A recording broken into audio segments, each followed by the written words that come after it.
wararkii ugu dambeeyay dagaalka bariga dhexe ayaan idila wadaagayaa waxyaabihii dhacay Israa'iil maanta uma aysan ahayn maalin wanaagsan oo Iran ayaa gantaala ku rushaysay qaybo kamid ah gudaha Israa'iil salligii Mareykanka ee gobolka bariga dhexe waa la duqeeyay oo gantaalo cusub ayaa lagu weeraray madaxweynihii Mareykanka Donald Trump dagaalka bariga dhexe ayaa nabar weyn ku noqday waxa uu ku wajahan yahay dalka Shiinaha si uu arrinkaasi uu kala soo hadlo ciidamada ilaalada kacaanka Iran war cusub ayaa ka soo yeeray oo ku saabsan dagaalka iyo wararkii ugu dambeeyay dawladaha Carabta xaaladooda iyo guud ahaanba arrinka bariga dhexe waxaabihii soo kordhay ayaan tabintan ku falaqeynaynaa soo dhawaada muuqaalka marka hore like saara oo si share gareeyo gaarsiiya saaxiibadiina kale nagu soo biiro oo kamid noqo saaxiibada ku xiran qaymo culus ayaa ka soconaya qaybo kala duwan oo kamid ah gobolka Israa'iil deegaanadeedii ayaa aad loo bartilmaameedsanaya wadamadii Carabtana lama dhaafin haddaynu ku horeyno dhinaca Israa'iil maanta duqeymo culus ayaa ka dhacay qaybo badan oo kamid ah deegaanada Israa'iil gacanta ku haysato Iran ayaa adeegsatay ilaa iyo dhowr gantaal oo ah noocyo cusub oo ay markaasi maanta ay bilowday adeegsiga gantaaladan oo ay ugu tala gashay in ay markaasi ku bartilmaameysato fariisimo iyo saldhigyo ku yaala markaasi deegaanada Israa'iil gacanta ku hayso gantaaladan markaasi ayaa la soo warinayaa in ay sababeen inay ka gudbaan nidaamkii difaaca Israa'iil waxaanaba xogaha iyo macluumaadka la helay ee sheegayaan in nidaamkii Israa'iil ee difaaca uu noqday howlgab qaarkiisna uu qaban waayay gantaalada ka imaanaya dhinaca Iran waxay adeegsatay ilaa iyo dhowr gantaal oo noocyo cusub ah oo maanta ay ku qaaday gudaha deegaanada Israa'iil iyo sidoo kale deegaanada kale ee haysato noocyada gantaaladan cusub ayaa lagu kala magacaabaa Fatah Imaad iyo Qadir iyo kuwa kale waana dhammaan markaasi noocyo cusub oo ay Iran markaasi ay ku soo kordhisay dagaalka warka soo baxay ciidamada ilaalada kacaanka Jamhuuriyadda Islaamiga ee Iran ayaa lagu sheegay in ay qaadeen weerar muujado daroon iyo gantaalo ah iyadoo markaasi lagu bartilmaameedsaday xarumo markaasi ciidan oo ku yaala gudaha Israa'iil warkan ka soo baxay ciidamada ilaalada kacaanka Iran waxa kale oo lagu sheegay in ay isla markaasi muujada sidoo kale gantaalo iyo daroon ah lagu qaaday saldhigyo Mareykanka uu ku leeyahay gobolka bariga dhexe iyo sidoo kale xarumo shidaal uu ku yaala isla gobolka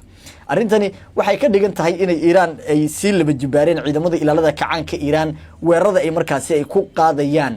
fariisimaha iyo sidoo kale xarumaha markaasi Mareykanka ee gobolka bariga dhexe iyo sidoo kale markaasi deegaanada Israa'iil ay gacanta ku hayso iyadoo la soo warinaya in weerarkii maantay markaasi lagu qaaday gudaha Israa'iil oo ahaa weerar culus oo gantaalo cusub ay markaasi Iran ay ku bartilmaameedsatay gudaha Israa'iil inuu qasaare culus oo ka dhashay hayeeshee Israa'iil waa ay qariyeen waxyeelada markaasi ka dhalatay inkastoo ciidamada Israa'iil war ka soo baxay iyagu ay sheegeen in ay Iran maanta kaga yimaadeen gantaalo culus oo lagu qaaday ama ku soo dhacay qaarkood qaybo badan oo kamid ah gudaha deegaanada Israa'iil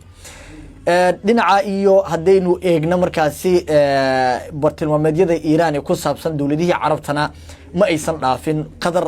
weerar weyn ayaa markaasi ka dhacay goor dhaweed qaraxyo ayaa laga maqlay magaalada Dooxa ee dalka Qatar waxa ay markaasi warar ka soo baxaya ee sheegayaan in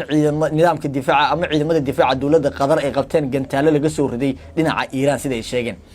daqiiqado ka hor dignin ayaa laga soo saaray teleefanada gacanta oo markaasi looga digayo dadka in ay gudaha guryaha jooga ay ka fogaadaan meelaha markaasi dadweynuhu ay isugu yimaadaan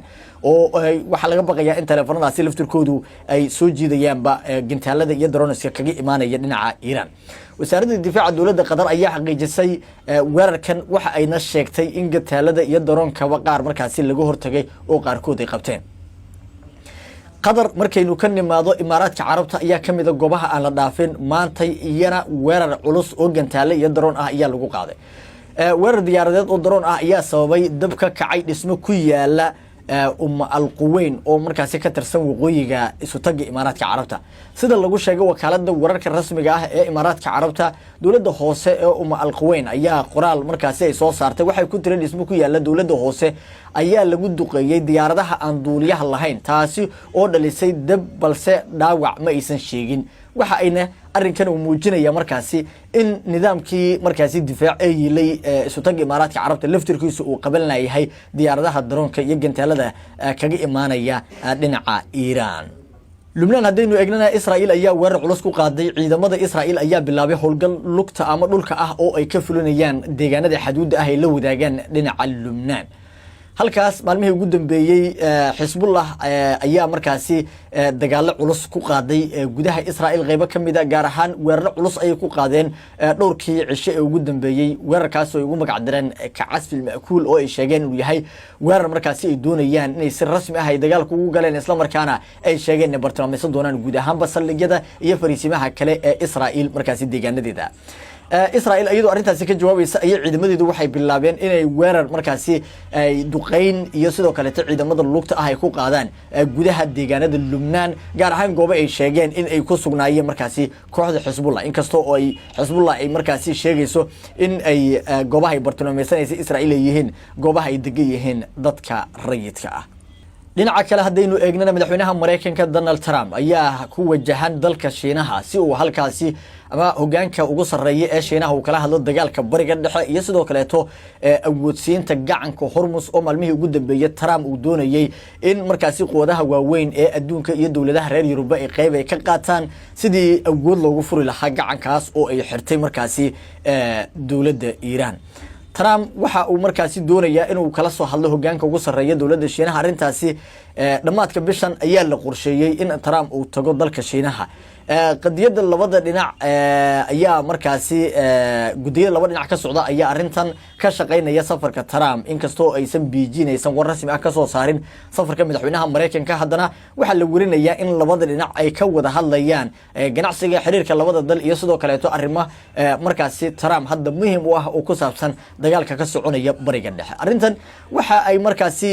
falanqeeyaashu ay warinayaan inay tahay Trump dagaalka bariga dhexe inuu ku noqday nabarka ugu weyn ama caqabada ugu weyn hadda haysato gaar ahaan gacanka Hormuz oo uu doonayo Mareykanku inuu awood ku furo laakiin waxa uu doonayaa inuu dhinacyo kala duwan oo arintan u adeegsado oo maraakiib dagaal ay soo diraan sidaasina ay dagaalka ay ku soo galaan hayeeshee waxa muuqata in markaasi ay dhammaan saacado ka hor ay iska diideen dawladaha reer Yurub Shiinaha iyo sidoo kale dhinacyo kale oo arintan Trump uu kala hadlay uu ku yiri soo dira maraakiib dagaal aniguna waan idin kala shaqeynaya sidii gacankaasi loo furi lahaa marka Trump wuxuu doonayaa wax kasta ha ku qaadatay inuu ka shaqeeyo sidii uu u furi lahaa gacanka Hormuz Shiinaha laftirkiisu arintaasi waa uu ka caga jiidaya geesta kale Iran ayaa soo saartay war ku saabsan dagaalka bariga dhexe iyo sidoo kale markaasi doorka Pakistan iyo arrimaha markaasi ay ku garab siisay Iran wasiirka wasaaradda arrimaha dibadda Iran Abbas Araghchi ayaa sida ay baahisay warbaahinta Al Jazeera waxa uu ku amaanay dalka Pakistan sida ay ugu garab taagan yihiin Iran isagoo uu yiri waxa si daacad ugu mahad celinaya markaasi dawladda iyo shacabka Pakistan muujinta taageerada xoogan ay la garab taagan yihiin shacabka iyo dawladda Jamhuuriyadda Islaamiga ah ee Iran arintan waxay ka dhigan tahay in ay Pakistan ay markaasi Iran garab ay ku siisay dagaalkan hadda ay kula jirto Mareykanka iyo sidoo kale markaasi Israa'iil oo iyagu duulaan wadajir ku qaaday 28 bishii uu ka soo gudubnay xilligaas wixii ka dambeeyay duqeymo culus ayaa ka dhacay guud ahaan qaybo kala duwan oo kamid ah gobolka bariga dhexe Iran waxa ay qaaday weeraradii ugu cuslaa oo ay u adeegsatay gantaalo balastic ah iyo sidoo kale diyaarado drone ah iyadoo oo guud ahaan duqeymaha Iran ay gaareen markaasi deegaanada Israa'iil iyo sidoo kale saldhigyada Mareykanka iyo xulafadooda ee gobolka bariga dhexe qasaare kala duwan ayaa ka dhashay Mareykanka waxa la warinayaa in qasaarihi ugu cuslaa oo kala kulmaya dagaalka bariga dhexe ugu dambeynna dawladaha Carabtu waxay wajahayaan duqeymo culus oo kaga imaanaya dhinaca markaasi Iran sida ay sheegeen inkastoo Iran ay dhammaan iska fogeysay weerarada lagu qaaday badankood dawladaha Carabta sida Qatar iyo sidoo kale Oman Bahrain iyo Sacuudiga ayay Iran iska fogeysay inkastoo ay tiri haddana waxaynu bartilmaameedsanayna kaliya xarumaha saldhigyada Mareykanka ee gobolka hayeeshee waxa ay markaasi shaki iyo tuhun xoogan arintaasi ka dhashay oo ku saabsan inay jirto cid kale oo dagaalkan qayb ka ah oo labcan la isweydiinayo Iran waxay ku eedeysay in Mareykanka iyo Israa'iil iyagu ay yihiin cidda weeraraysa dawladaha Carabta iyaguna arintaasi way iska fogeeyeen xaaladda bariga dhexe waa ay qasan tahay walaa xoogan ayaa haysta dawladaha Carabta wixii warar ah ee ka soo kordhana wararkana dambe ayaan idin kula wadaagayna